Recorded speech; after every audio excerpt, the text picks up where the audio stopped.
500 কই দিছো? আমি 600 টাকা বলছি। না না আমি শুনেন শুনেন বলছি ঢালবেন আমার কথা শুনেন ঢালকে যদি আপনাদের অমত হয় তা আমার একটা টাকা হলো এখানেই তো শেষ কি শেষ? কি শেষ? আর হেই কইছে যে 500 টাকার উপরে যদি একটা কমায় নিছে এলে দিমু না আমি ওইটা কইনি আমি এইটা এখন আর কথাই কই না এটা দিয়ে আমি দেন বলছি শুনেন আপনারা ঢালেন আমার 5 পয়সাও লাগবে না যদি অমত হয় আপনাদের বুঝছি, বুঝছি। যে ভালো না ঠিক আছে আমরা আমি সিকিউরিটি এই দিয়ে জন্য ব্যস্ত বলছি হইতেছি দিছি নাকি বুঝতে আপনাদের পারছি 600 টাকা এই দাম কইতে কত কাস্টমাররা 400 ভাই 400 এই কত কইছে 600 মাঝামাঝি থেকে দিয়ে লই যায় এটাই তো কই দিয়েছি।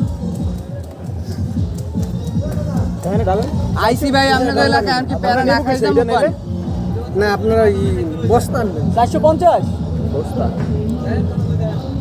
আর একটা বস্তা নেন আমি বলছি তো পয়সা রাখবেন লাগবে একটা এই যে 10 টাকা হইলে একটা আরে বস্তা না, দুইটা ব্যাগ লাগবে আমাকে। এই দুই বড় ব্যাগে ঢুকবে না? আর বাসায় নিয়ে আবার ভাগ করে নেবো না সাথে হয়ে প্যারা নেই এখন একটা লইয়ে একটু ক্যারি করে লই যাওয়া লাগবে কষ্ট করে কোন জায়গায় গাড়িতে আপনাদের গাড়ি আমরা যাবো তো। গাড়ি আছে বাইক আছে কিন্তু এখন ডলার তাহলে ডলারে রাখেন ডলারে ক্যারেট চলে লই যাও আপনি না না ক্যারেট ক্যারেট নতুন তো নতুন তো নিবো, ক্যারেটটা আমি ধরে নিবো।